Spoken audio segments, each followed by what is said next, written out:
Welcome to a football show Thursday edition. Just a couple minutes late here. Apologies to all of you out there. That is Nick Suss of the Tennessee, and I am Braden Gall, and you can get to us on the internets at Braden Gall, at Nick Suss, and all over the Tennessean, Tennessean.com. Brought to you by Sinkers Beverages and Shotgun Willie's Barbecue. I'm a little nasally today, Nick, as my children have brought home the crud, which happens almost every second week of school that I have been a parent. So, good morning. How are you? Good morning. I had the crud 2 weeks ago, so you guys can remember that. It's what we do on this show now. Also, the wife sitting next to me had the crud 1 week ago, so if you hear some coughs, it's one of us. Somebody. Good morning, Eddie. Good morning, Tyler. Of course, if you want to jump into the comment section, please do so. We got lots of stuff to discuss today, and none of it's really about the Vikings, like at all. We'll get into a little bit later on and I know everybody had an opportunity to sort of talk with Dave Ziegler, the assistant general manager, and the continuity conversation is starting to seep into the ether in terms of what are expectations around Brian Callahan's future. I know you've done a lot of work on looking at the history of the first-year quarterback coach relationship, and I'm not going to dive deep into Geek Corner this early in the show, this early in the morning. You got to ease into that. You got to warm up, stretch a little bit before we get to Geek Corner. Jordan says Crud Corner. Yeah, there you go. So we'll discuss that a little bit later on. Certainly, L'Jarius Sneed's a big piece of news. We're going to talk about his availability, his off-the-field stuff. What does he look like on the field? Cam Ward, is he actually making progress? Other players that are still not available. I think I asked you 2 weeks ago about T'Vondre Sweat, and he's still not on the field. So there's that. Are we still concerned? Maybe not. We'll get to that. Kaharski wrote an interesting article about sort of the offensive line not being mean anymore in the NFL. And what's funny is that I talked to Peter Skoronski after practice on Tuesday, and he said, this is the friendliest group I've ever been a part of. Can you win like that? So we'll get into a lot of stuff today on the show. And also Cam Ward making progress? ? So things to do. Sinkers Beverages, 4-time liquor store of the year. If you're going to be watching the game on Friday night, if you're going to be watching college football on Saturday from Ireland, Kansas State and Iowa State, pretty good game. Make sure you search Uber Eats for Sinkers Beverages and have the booze delivered directly to your house. They drive so you can drink. Shotgun Willie's Barbecue, open Wednesday through Sunday, 11 a.m. to 3 p.m. Best brisket in the city. Eddie says we're not going to talk about PK on the show today. This is the one time. PK got old man shouting at Cloud Vibes with needing angry O-line men. I don't know if he needed it. I think he was just curious. Yeah, it's a curiosity story. As most reporters want to do. Like, can you still do this? And it does feel like a really friendly group. Like, they do feel like they're pretty good buds. So we'll get into all that coming up. All right, L'Jarius Sneed. Sure. Let's start with the off-the-field stuff, then we'll move to the more complicated on-the-field stuff, because it feels like the felony charge for aggravated assault from the December 6th incident has been reduced to a Class A misdemeanor in the criminal case for failure to report. That could result in a 1-year jail sentence and up to a $4,000 fine. That seems unlikely. September 25th is the hearing, which I've checked is a Thursday, so he could still play in the game that week. The question is the more important question is, and I don't know if you have any opinions about the off-the-field stuff. Of course, if you don't remember, he and an acquaintance, apparently one of his assistants, according to some internet stuff, they were driving they went back to a dealership in Texas, and there were some gunshots, and nobody got hurt, thank goodness. But it seemed pretty dangerous, like a dangerous situation to be in, and it seems like he's going to be he will be exonerated. He said he didn't do anything.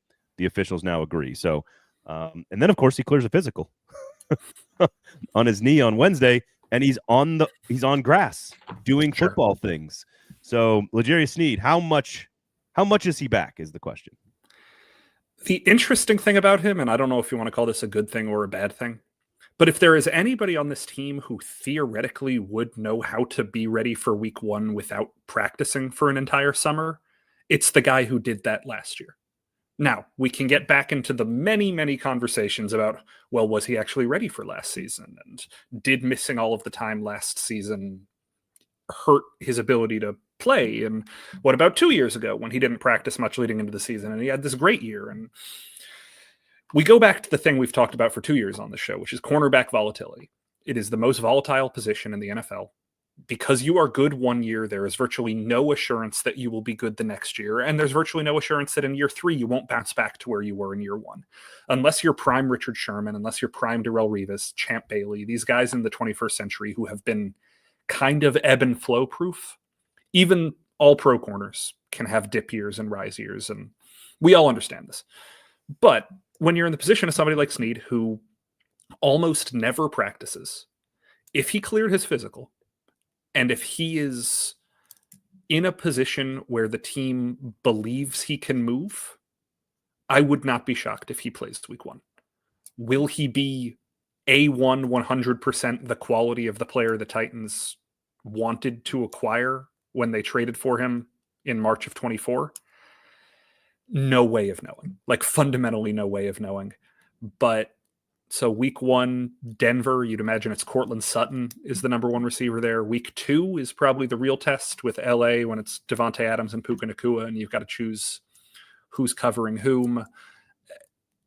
You probably want him to be full go by that week 2 game, but if he can be full go by week 1, see what you got. If this is the only opportunity you're ever going to get to see him go full speed is during a game, you got to test it. You got to let and I don't know what the number is, but I think like 65% of L'Jarius Sneed is still better than any other option they've got. It could be. Like, he at his best, like, even go back to the Miami game last year, which I think was the best game he played. And yeah, he was playing against a team that was starting Tyler Huntley at quarterback, who they'd just signed off the street like 4 days earlier. So you have to take that with a grain of salt. But he did a really good job of slowing down the speed on the perimeter with Tyreek Hill and Jalen Waddle. And that was a game where nobody was beating the Titans over the top, and the safety play was awesome. And like, if that's the ceiling, that's a good ceiling. That's a better ceiling than Marcus Harris or Daryl Baker or Gabe Jeudy-Lally or any of these guys. That's why Sneed is one of the 50 highest paid players in the NFL, and the rest of the guys are fringe roster choices. Like, we're not overstating something when the money these guys are compensated with is pretty obvious. So what's funny is and this is sort of how twisted I am about college football. I started looking at like draft stuff last night. I was just out of curiosity, Sure, just having fun. And there's a chance we're going to do some more of that stuff throughout the course of the season. Not because I'm trying to avoid this season and look ahead to next year. I just really enjoy college football. I enjoy draft stuff. And I started thinking like, no, I think corner needs to be something that Titans fans are watching this fall in college football in a big way, because even if Sneed is fully healthy, which he's their best player, Brownlee looks like a nice a building block piece for a long period of time. Who knows what they do with McCreary? There is a chance that Jarvis Brownlee is the only proven corner on this roster heading into camp next year, meaning they could have a rookie or a free agent. They're all going to be new faces potentially, not knowing what Sneed's end result is here at the team, and not knowing what they do with McCreary, not knowing how undrafted free agent Gabe Jeudy-Lally is going to play, or very late round pick Marcus Harris. There's not a lot of great options, and it's not something we've avoided. I mean, we've talked about it, but with Sneed and Brownlee and McCreary as a starting 3, if those 3 are on the field for the majority of snaps, then you feel okay about it. But there's just no margin for error. No, and L'Jarius Sneed's not been on the field, so. No, and not to harp on the thing everybody knows and we've been talking about for 4 years now, but this is why it hurts when you draft Caleb Farley and it doesn't work. And this is why it hurts when you draft Treylon Burks and it doesn't work, because you did make the investment to pick at this position. At these 2 positions where you're still probably going to need to invest. They've invested so much at those 3 positions that they missed on in the first round. These guys should all be in their primes right now. These guys should all be hitting their second contracts right now, and none of them are. And so you're resetting, and instead of addressing a position where you haven't been super aggressive at, say edge rusher, you're repeating the same things you've tried in the past because you still need to find the thing you were looking for. Yeah. And again, we don't need to go all into this. We all understand this, but if you're looking at corner again this year, that means not only did the Sneed deal not work out, it means that your first round pick you spent on it 5 years ago didn't work out. And that's 2 gigantic investments failing. Yeah. And if you have 2 gigantic investments failing in a 5-year period at the same position, that stinks. Like, that's really bad. Yep. Yeah, it's bad across the board. Jordan, I will say no to you here on this one. Could it be as simple as the new deal somehow has I practice when I want to language in it, and for optic reasons, it's better to have an injury? Look, he had a cleanup surgery on his knee in the offseason. He and then I don't know the quad thing. I don't know. Like, he wanted to play football though, so like you could talk about practicing in preseason or even during the season. But if you're not playing in games, you're hurt. Like, you're injured. That's a problem. So I would say no, Jordan. I would say to that. When are we allowed? When do we move on from the investment in the past first round draft pick thing? Like, because it seems like, you know, they've chased the bad money once with bad money with Sneed potentially. Maybe jury's out on that. And then once with a bunch of good money, Calvin Ridley seems like a good player. They, you know, Latham and Skoronski look like two of the better prospects and building block pieces of the future.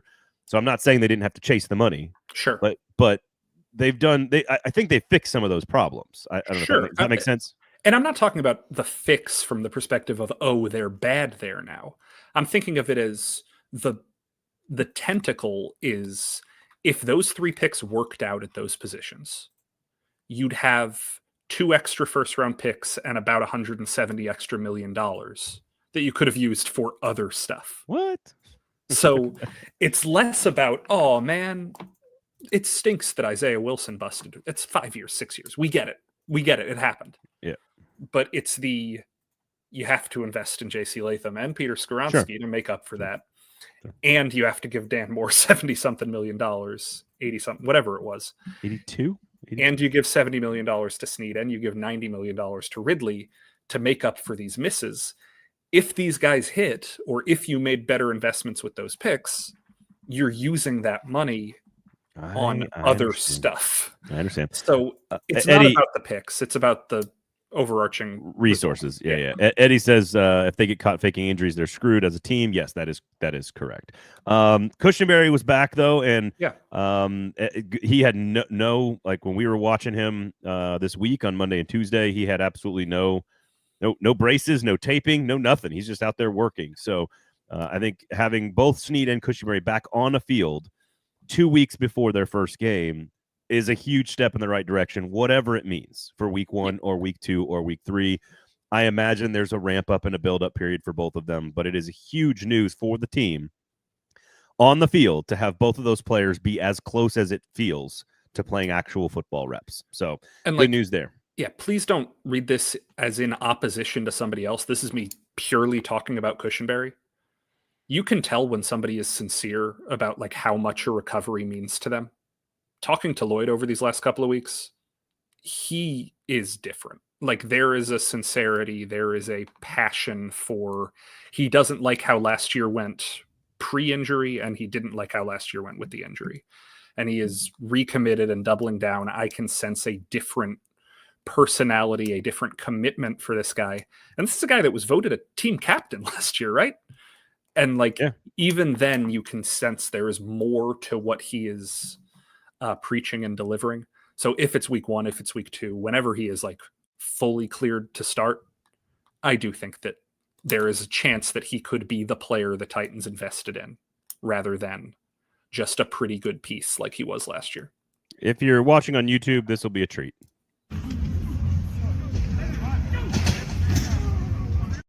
Here, Nick, let's walk people through this.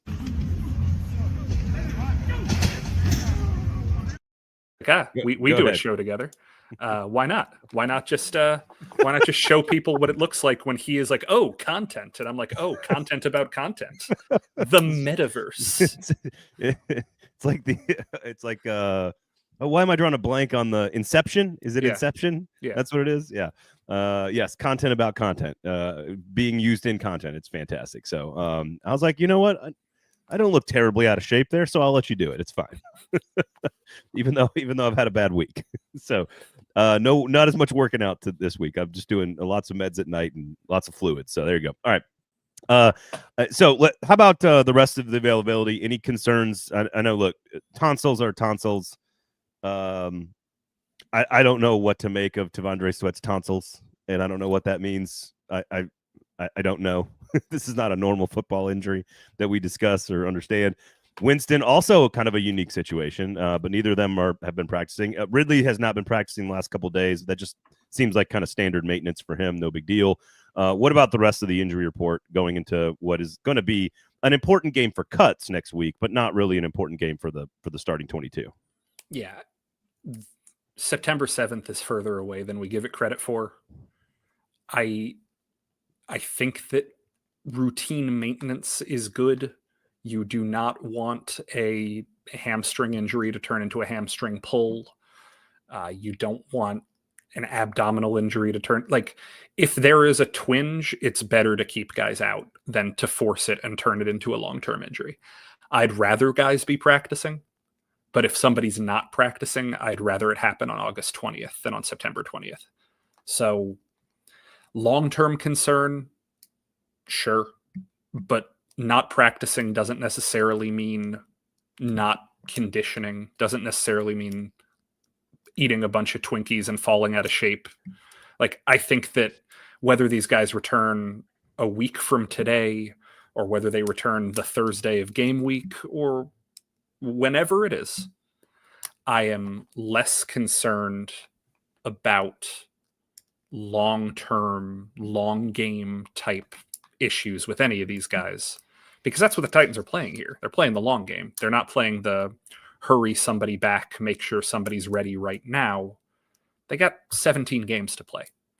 And if one of your star players plays in 15 of them, it's a pretty good ratio. Yeah. If one of your guys plays in 12 of them, that stinks. You're missing it. Yeah. And we'll talk about this on a team where the only real goal this year is progress.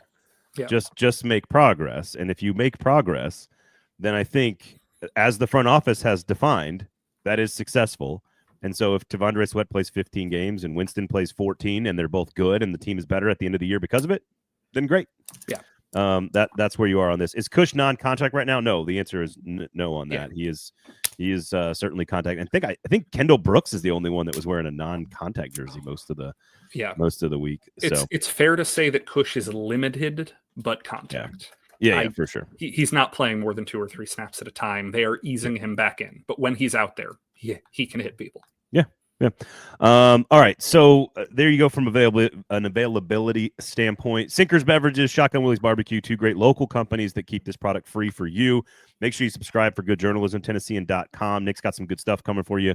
He's got good stuff every day, so just make sure you're checking it every day. Bookmark that page, subscribe, all that good stuff as well. Sinkers, award-winning. Shotgun Willie's, award-winning. Nick, are you award-winning? I feel like you should be. I would give you an award.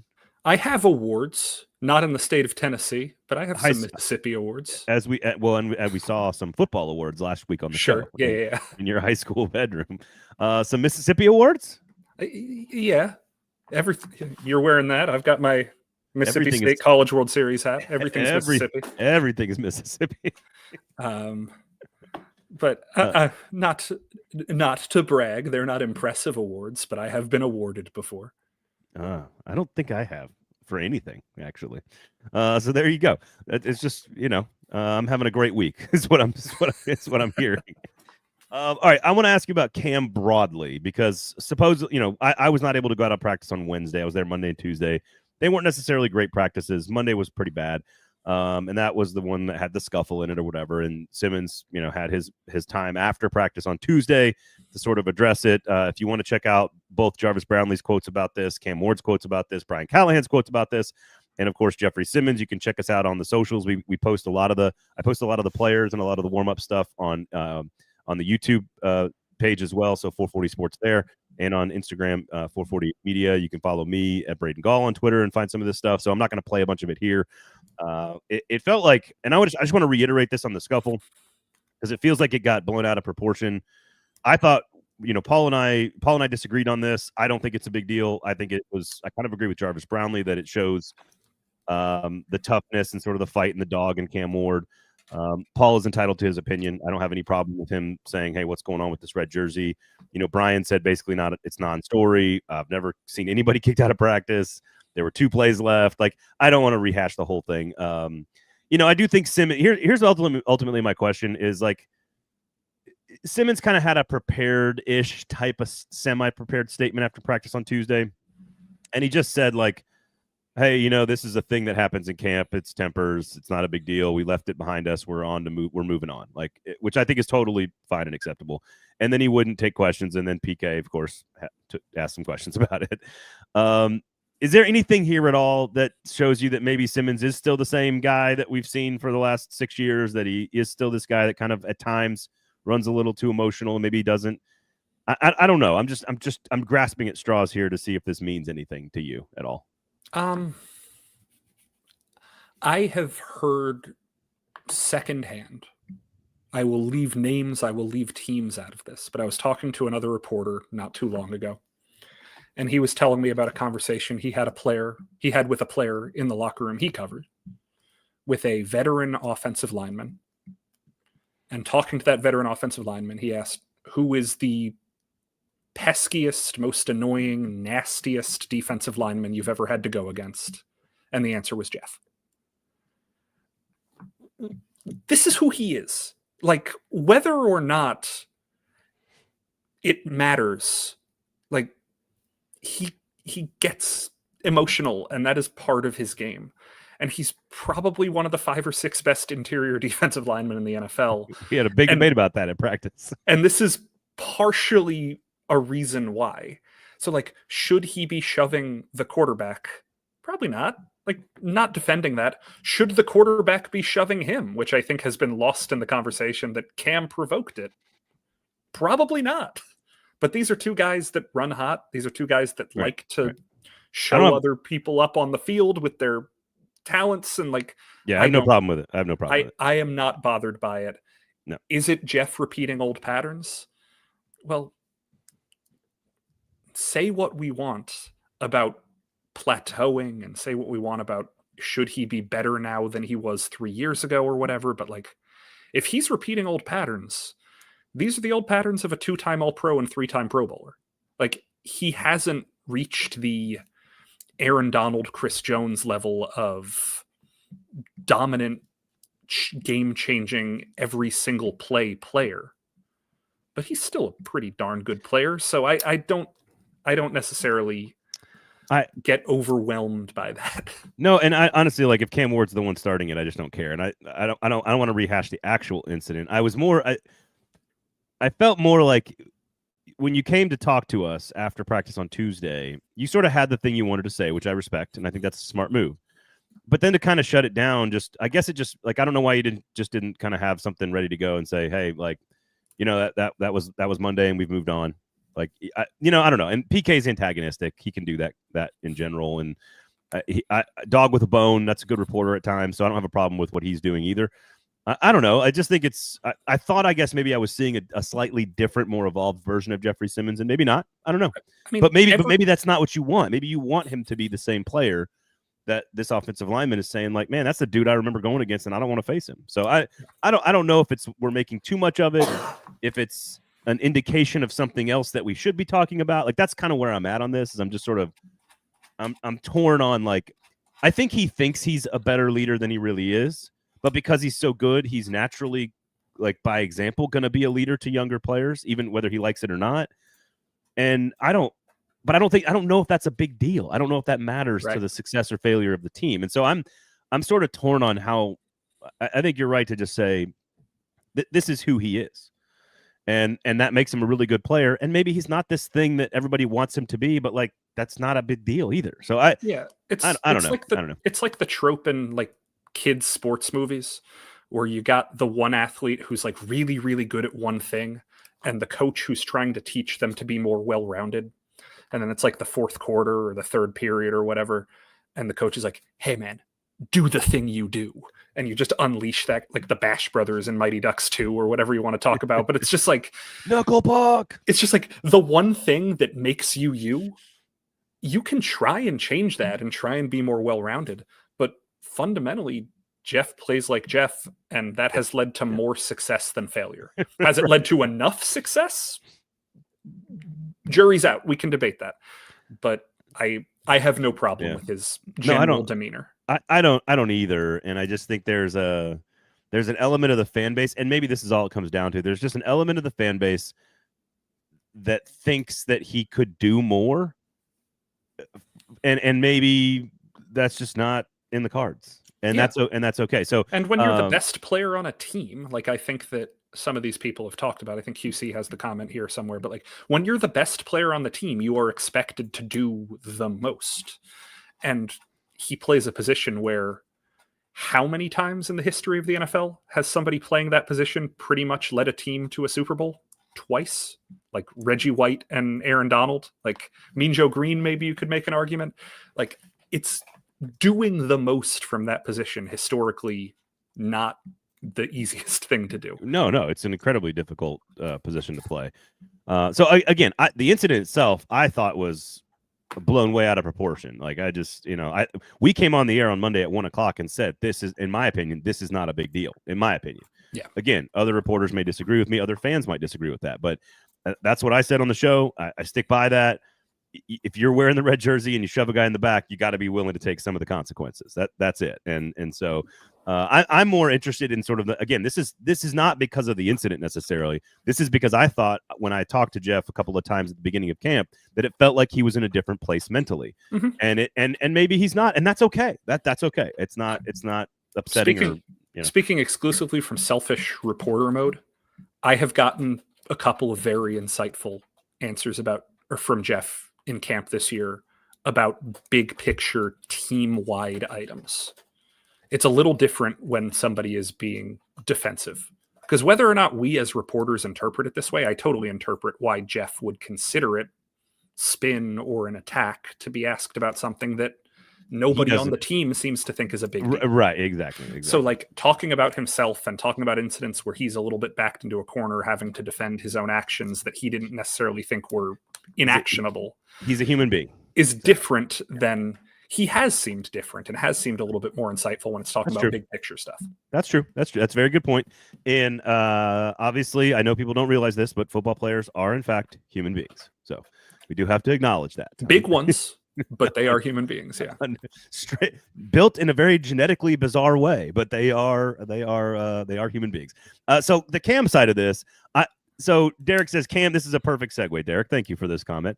Cam needs to mature. His actions can cost us in a game a la Jameis Winston and Mike Evans versus the Saints. So I was not going to ask you about Cam Ward's maturity process.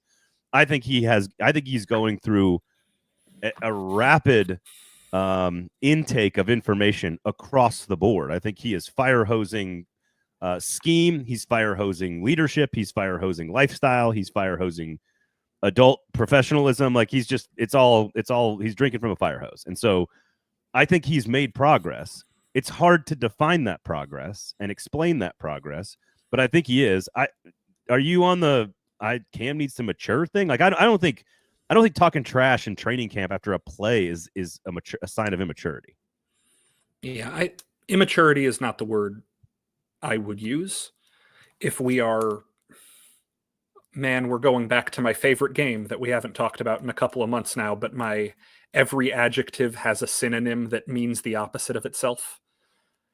We can frame immaturity and impulsivity as improvisational and like freewheeling, and there's a lot of ways to say the same thing but put a nice spin on it. I think that Cam has historically thrived off of playing impulsively, and the trick this year will be to marry that impulsivity with structure. And the word I've heard Cam use multiple times in the last couple of weeks, once in Atlanta and once yesterday, is stability. Is be a stabilizing force. I think that when you have, for the last 5 years of college, been the straw that stirred the drink, you are not necessarily a stabilizing factor. You're a catalyzing factor. And Cam needs to be a catalyst, but he also needs to be a stabilizer. And so when we talk about growing maturity, I think it has a little bit less to do with, is he going to make these mistakes? Is he going to be impulsive? Is he going to be erratic? It has more to do with how can those erratic moments, which will sometimes catalyze good fit in with the stuff that needs to be done to keep the offense steady and stable and moving. I've talked about this very recently. I can't remember if it was on this show or in a column I wrote or whatever, but there is a difference between bad, meaning a surplus of negativity, and bad, meaning an absence of positivity. That is the balance Cam needs to walk. It is not about whether too much bad is happening. It's about how much good is happening. There will be bad. Will the amount of good outweigh the bad? That is going to be the story of his rookie year. Playing quarterback in the NFL is interesting, isn't it? Really difficult. I am fascinated by the more and more. Maybe this is a better way for me to kind of explain where I'm at on this, because I when it comes to the things that I'm trying to analyze on a the football field, hey, is the footwork a little bit tighter? Is he satisfied with the mundane? Is he willing to take the check down? Is he not extending the play properly when he should be hitting in rhythm and firing? Is he throwing the ball away properly? Like all the things that you want to analyze. Like he throws 5 touchdowns on Wednesday. A lot of them are in 7-on-7, and the receivers made good plays. So is that more of a function of just the receivers had a good day? Like I honestly don't know how to analyze like the on the field stuff until we see it in the game, because what I've seen in the game so far is a rookie quarterback with lots of talent and potential, but clearly a rookie quarterback. And sure. So I don't really have like, and I think we've talked about this at practice. We talked about this on the shows. I just don't think anything. If you had an opinion about Cam Ward on the field, I don't think you should have changed. You should be changing any of it. No, until we see some actual real live fire and real games. Off the field is where I am more and more interested in the person. The more the time goes by, and that is to your point. Like how does he handle adversity? How does he handle the good? Is he putting the good? Is he a stabilizing factor? All the things you just described are the things I am more interested in. What is he doing outside of football? What is his, like, it seems like his work ethic and his poise and his confidence are off the charts. Those are all really interesting and positive things. Should he be cussing every single time he does an interview? Like, I don't care about that, but I bet you there's a percentage of the fan base that's a little grumpy about that. You know what I mean? So like, it's what is the right amount of Cam Ward that is the right amount for Cam Ward? Right, is sort of like the thing I'm trying to figure out. And I don't know. He's a fascinating character. This is just more proof that Braden hated the draft pick, that he wanted the Titans to trade back. It's just more proof he's been banging this drum. No, I think you're right. I think that the maturity is going to be a catch-all word that people use when what they really mean is stop throwing interceptions. Or right. Hey man, why didn't we win this game? No one gives a shit if you cuss if you're throwing touchdowns. Yeah. No one cares. And so I think ultimately that's what's going to be fascinating. Sort of like, all right, there's going to be some tough times. There's going to be some bad moments, and you're going to have to show us how you handle that. And I think he's equipped to do that. Yeah. I think he is.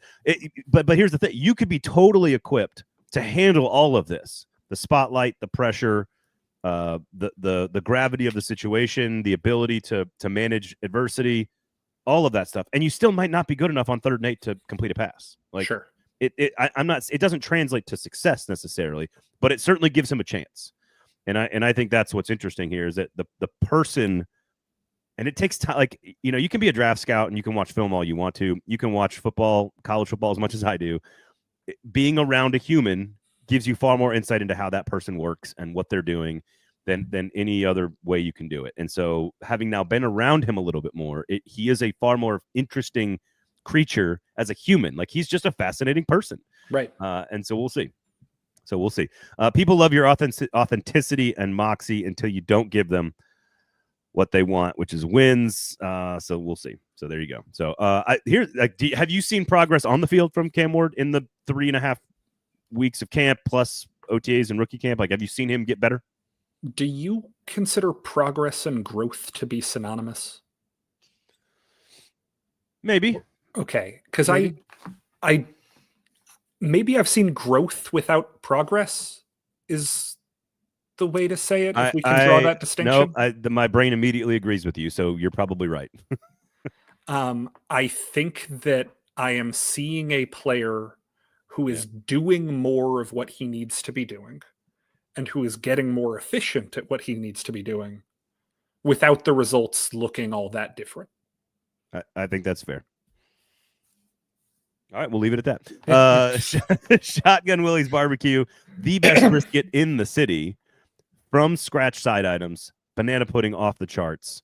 The Tony's Magic Green Beans, incredible. There's a mechanical bull, so Nick Suss can go ride the mechanical bull. The parking is free, which is fantastic. Less than 10 minutes from Nissan Stadium, so you could go get some lunch, or like a late afternoon lunch on Friday before the game.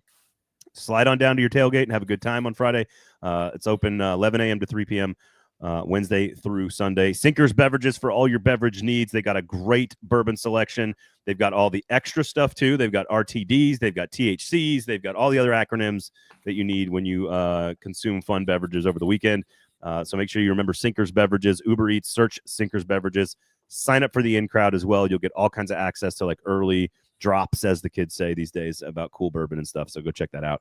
All right. So quickly here on the offensive line, not to promote your competitor's web. Is Paul a competitor of yours? I don't think he is. He wrote an interesting piece about offensive linemen being really like they're not nasty anymore. And it's funny. I had talked to Peter Skronsky after practice on Tuesday, and I asked him about the kind of the personality of the locker room, and he was like, well.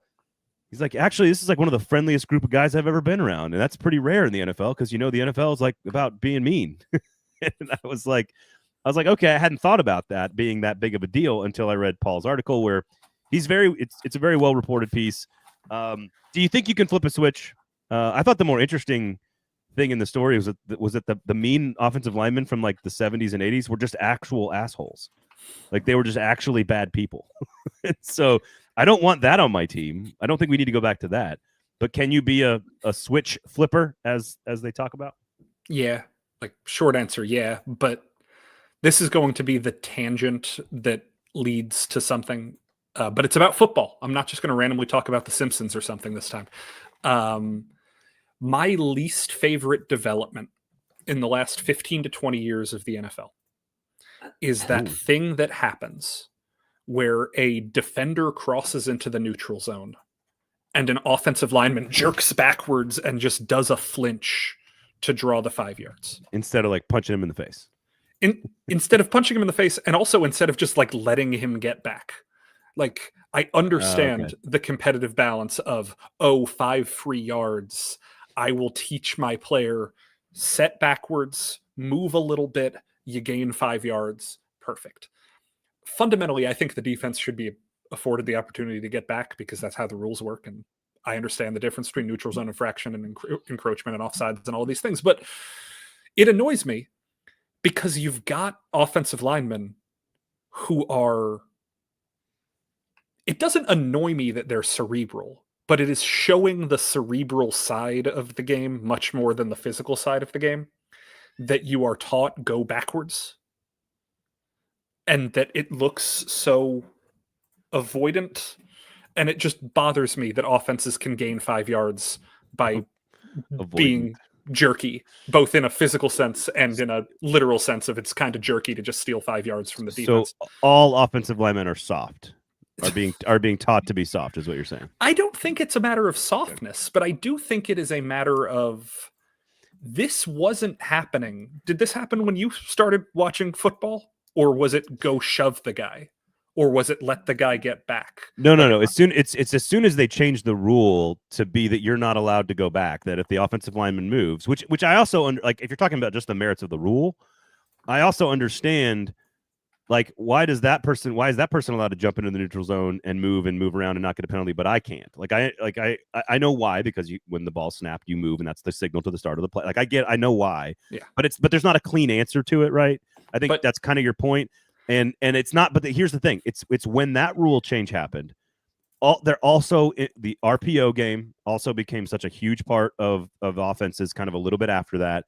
And you can't have a guy firing off, trying to kill somebody 5, 6, 7, 8 yards downfield, drive him into the earth, and have the quarterback throw the pass on an RPO. So RPOs being a big part of offensive playbooks are a part of this.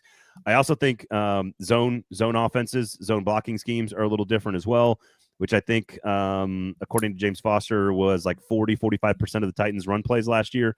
So zone is also a different approach from a mentality standpoint when you're blocking. So I think it's scheme change mixed with a rule change and just offensive linemen being more athletes than just like grizzly bears. I don't know. Yeah. I think Ed's comment sums it up right there. Tacticians, not maulers. Well, and one more that I would add to all of this is, and this is gonna, I'm not trying to offend all you delicate snowflakes out there, but like all of us being smarter and more evolved can at times to some people look like sensitivity. Yes. Right. As a society, like the old guy saying, "Oh, the kids these days are soft." Like kids these days are more evolved, and they may have different strengths and weaknesses, and that's a generational thing that's everyone has to deal with. Like we're all getting older.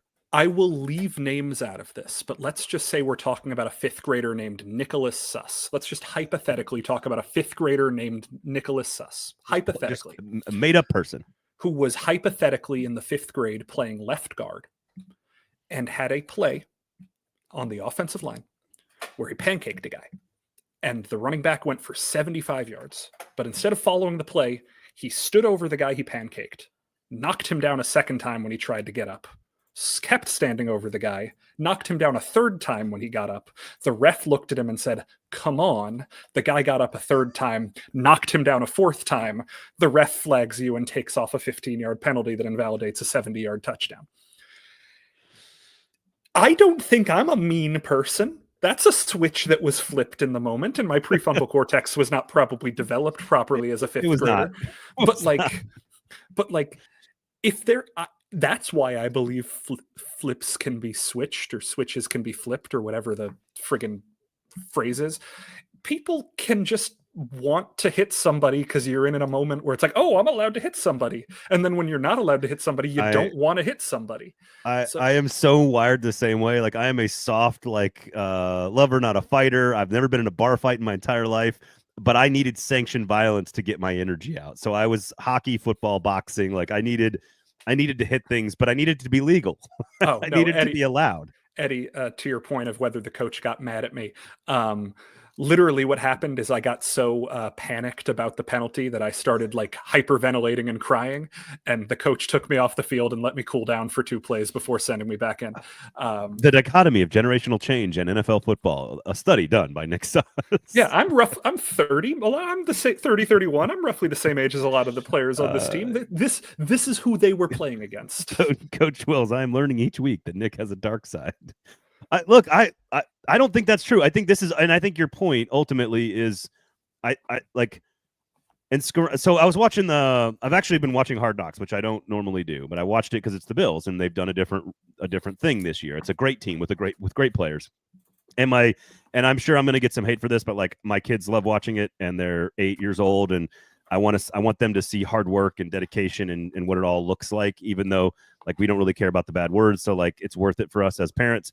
But like there's a scene where Dawkins, the offensive lineman, one of the best players on the offensive line, is just like before the Bears practice and joint practice, he's just chatting with the defensive end Booker.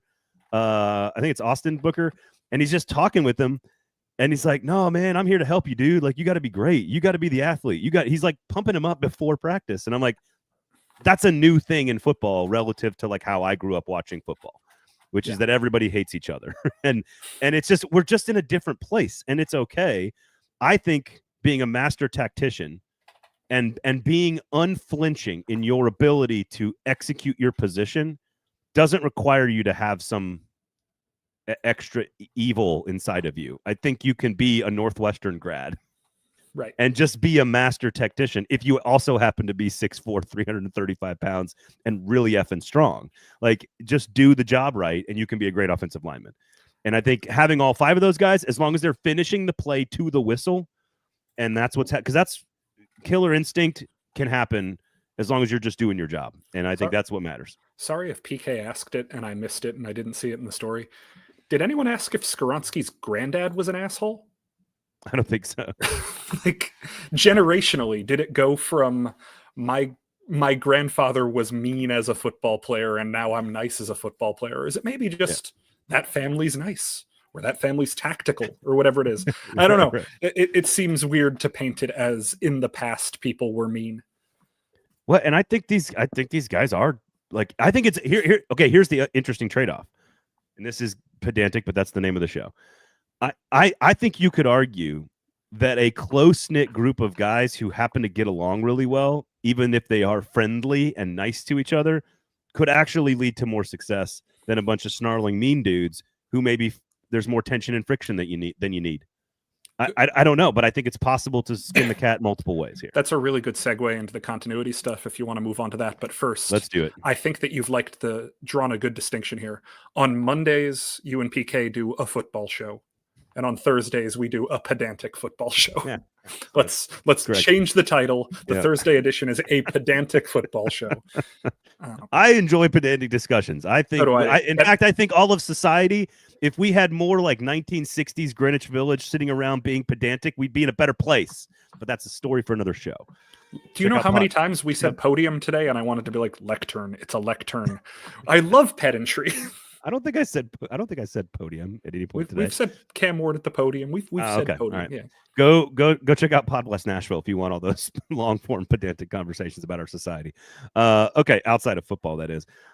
Diego Pavia is the last person I thought I would share an alma mater with, but hey, he's going to graduate a Vandy guy. There you go. I don't think he's an asshole. I think he's cocky, and I think you have to be at 5'8" and playing in the SEC. So there you go. Okay, let's talk continuity. This is kind of floating out there. First, the report from ESPN, Jeremy Fowler and Teron Davenport kind of working together on a big picture story about sort of rookie quarterbacks, but also focused on the Titans and Brian Callahan and Cam Ward. The little nugget in there that got people's attention, of course, was way far down. Like this is like what, a 4,000 word story. It's like word 3,000, and it basically says that there was clearly consideration given to cleaning house when they fired Rand Carthon, that Brian Callahan could have been a part of that, which I don't see that as news, to be honest with you, but having it on the record, I guess, is important from a source inside. What is the right question? Now you got, there's other stories coming out. I know you're working on some stuff as well around this kind of stuff. I think it's about time to have the conversation around Brian Callahan's hot seat, but I don't think I'm ready for that yet. I think that's more of a conversation towards the actual start of the season. I'm stalling here to pull up an exact quote to get to the right question that I'm supposed to ask you here. I can start with a quote if you'd like. While you go ahead and give me the quote, and I'll pull up the exact right question. I was talking to a high-ranking Titans official recently, and the quote that stood out to me was, I asked, what does patience mean? We're preaching patience. We're hearing about patience. How patient is patient?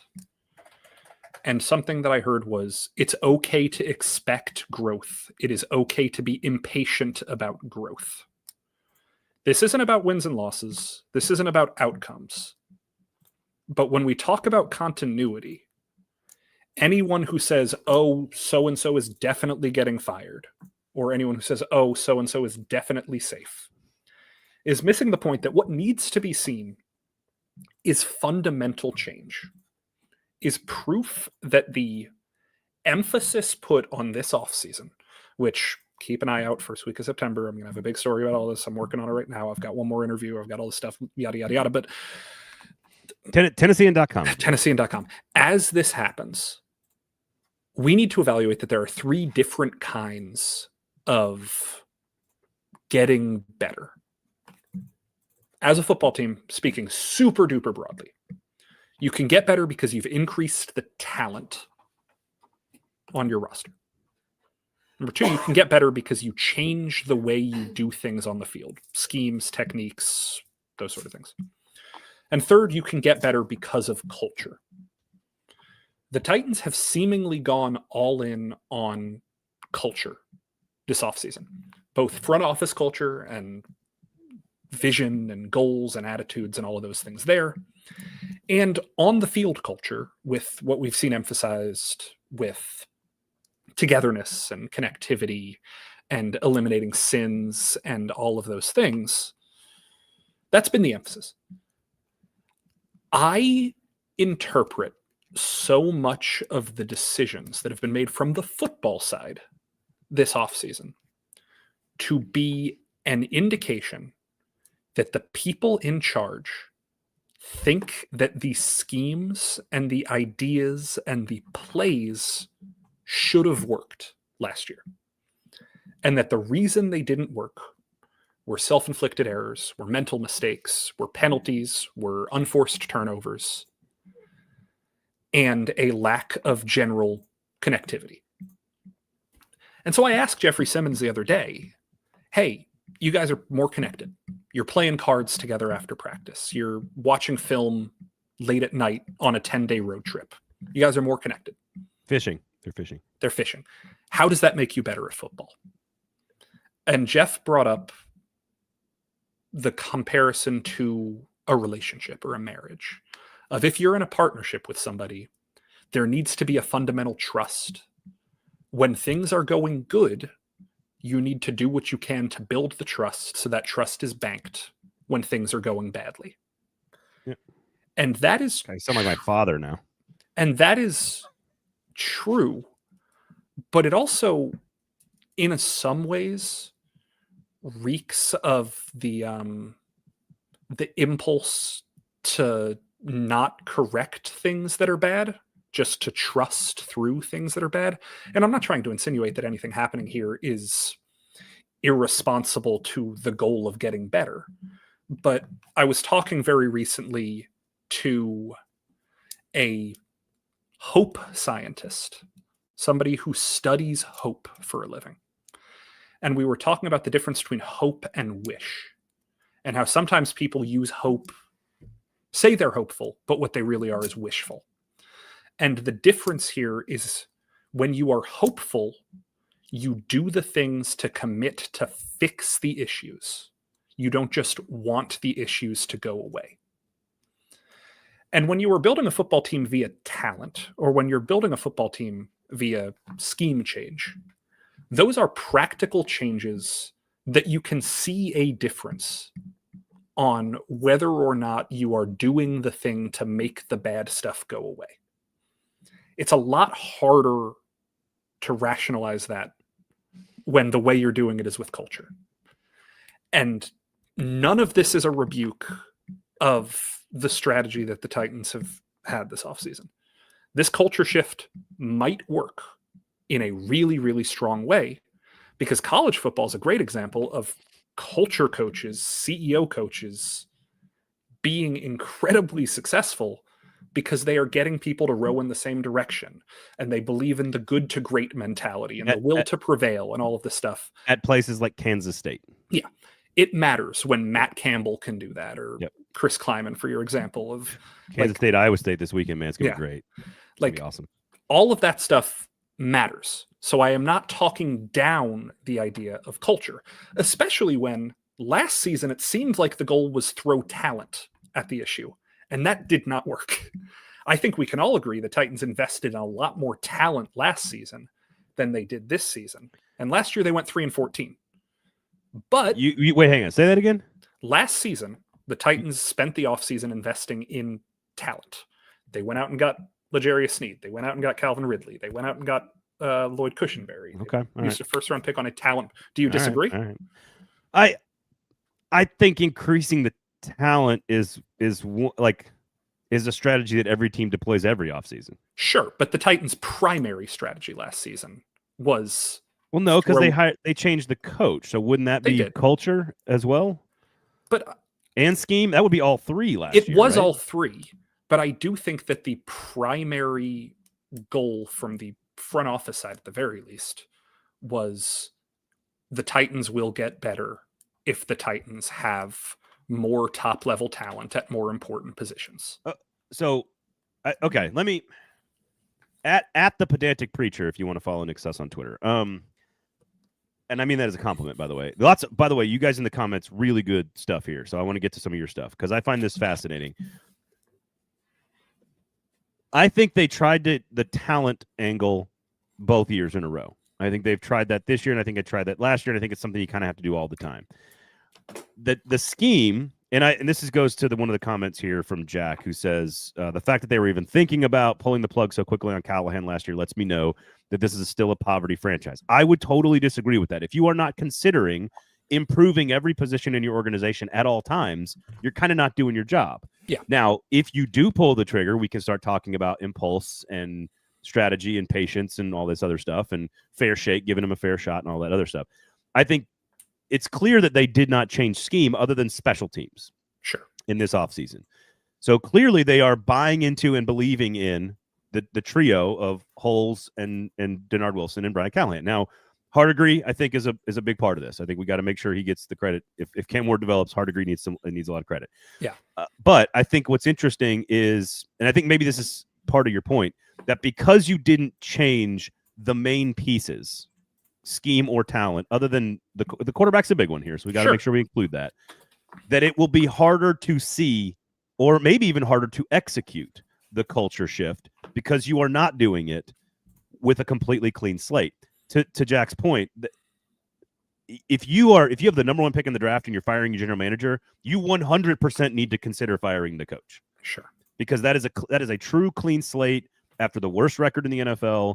I think considering that is doing your job, as I've said. So I think what it is, it's harder to see, as you've said, but it's also harder to do because you haven't changed. Jeffrey Simmons is still there.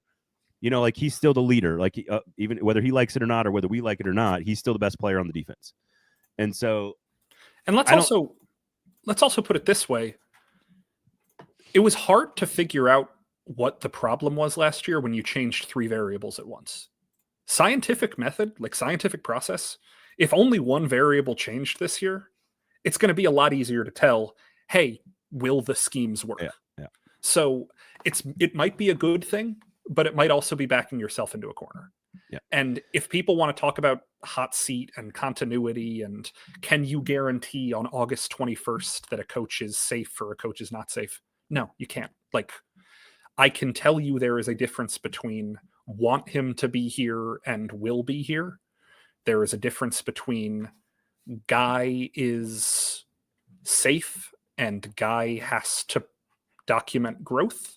There's a difference between documenting growth between July 20th and August 20th and documenting growth between September and December. All of these things, nobody can confidently say right now, so-and-so is going to be here next year. Right. Because we've seen what's happened the last 3 years, and we know this isn't a great football team. So with confidence, I don't think anybody in power can say anything about anybody's future, except for perhaps Borgonzi in year 1. It would be weird to fire a GM after 1 year. But other than that, everybody you have to imagine. You're always being reevaluated. You're being reevaluated. That's always, exactly at all times. Coach says, this is an interesting one. Coach Will says, again, second half of games directly reflects culture. I'm curious about what you think of that, because it was very obvious that the scheme was well prepared throughout the course of the week, most weeks. Mm-hmm. For a team with that little of talent, with the flaws at quarterback and with all the things we've talked about with this team, for them to be sort of as competitive and prepared for each game, I think is a compliment to Brian Callahan and his coaching staff and to the team's culture. But I'm curious what you put the blame on, because I don't think it can be culture necessarily, all just culture. You have to make adjustments. You have to put your players in a better situation in the second half. The players have to execute more. The culture has to work more. I think I don't know where you're at on some of their second half problems being in the last 20 years. If you look at offensive points scored per fourth quarter, last year's Titans are one of the 5 worst teams of the last 2 decades. The 2022 Titans are also among the 5 worst teams of the last 20 years. Talk about culture all you want. That was a thing that everybody agreed was a strength of the Vrabel administration. One of the worst fourth quarter teams ever. Yeah. Some of it was an over-reliance on just give Derek the ball and drain clock. Doesn't work well when you're trailing in the fourth quarter. It doesn't work well when you're not winning. Yeah. Right. But fundamentally, the Titans have been bad in the fourth quarter for a lot longer than Brian Callahan's been here. Should the second halves have been better? Yeah. If you score on the first drive of a game, or if you look good on the scripted drive and then struggle to look good after the scripted drives end, yeah, that's that's a problem. That is a question about Yep. how you can adjust throughout games. But I don't necessarily think of it as a symptom of culture being bad so much as I think of it as not good enough, if that makes sense. Yeah, no, I think that's fair. So I don't like. What's interesting is I don't really like. We're going to talk a lot next week about pre-roster cut down and post cut down next week. So I didn't want to spend a lot of time on a third preseason game that's going to be mostly used to decide what the last 5 to 8 spots. Like Brian Callahan said, I think it was Tuesday before practice. I think he said that safety, wide receiver, swing tackle, running back, maybe, that there were still some things up for debate in terms of what they've decided, but that I think the quote was most everything is in concrete right now. Mm-hmm. I think is something I'm paraphrasing, but that's close, which means even Friday night, you're not going to see probably a whole lot of things that can change most of the final roster. I don't know how many players are there. Like, give me like 2 or 3 here, Nick, that you think are worth saying that's the actual debate at the end of the roster. This is more of a next week topic, but I just was curious as we kind of end the show this week. Yeah, I'd say that the last skill position player, whether it's a 4th running back, a 7th wide receiver, a 3rd or 4th tight end, there is going to have to be a consideration made there. Bottom of the secondary, there's going to need to be a consideration. And I think Gabe Jeudy-Lally is one that I'm really watching. I think Gabe played really well against Atlanta. And then just for a roster competition, after Femi, you've got your top 3 edge rushers, and after him, I really have no idea what's going to happen at that position. Maybe a defensive tackle, maybe a 10th offensive lineman. Like, there are some places you can pick, but I would say last skill player on offense, last corner or safety, and then edge guy are the big places. And I think edge is the one place where you might go sign somebody that's not a waiver wire cut, right? That you might go look at somebody who's actually available. The last name will not be Smith, though. Just want to point that out. If the money can match, they'll try and match the money. But as I said last week, if somebody's unsigned this time of year, it is because of contract stuff. It has nothing to do with anything else. The other thing that happened on Tuesday, just as I'm thinking about it, is that they went more like true scout team drills. Yeah. Where it was a true starting one versus a scout team. And if you're looking at hypothetically tight end, for example, and if you notice a tight end running with the scout team and a receiver running with the scout team, those guys might be farther away from the starting lineup than you think. So sure. Just worth mentioning there. Looking at all you Restrepo fans. All right. So last one here before we go. Sinkers Beverages, Shotgun Willie's Barbecue. I got to do this because I wanted to wait till the very, very end to make sure that all of you who are here are the most dedicated of our folks. We have had a fantasy league for a football show for a couple of years now. And I have invited Paul and Nick, and they have not responded to me. So we shall see. Did you? I think I sent an email. Oh. I'm gonna put it in the chat right now on YouTube. It looks like on Facebook as well. That there's a link to a football show fantasy league. So you can take that link. You can go sign up. If you are watching now, we'll do it again on Monday. We'll do it again on Thursday, but I'm going to do it at the end because I want people that care about the show to be a part of the community that are doing this. If we get enough people to sign up, we will run a league this year. We'll come up with a cool prize for you guys. Me, PK, and Nick will come up with something for you guys. Whoever wins it, unless it's Nick or PK, I guess. Then I don't know. I'm not going to give you anything if you win it. You get pride.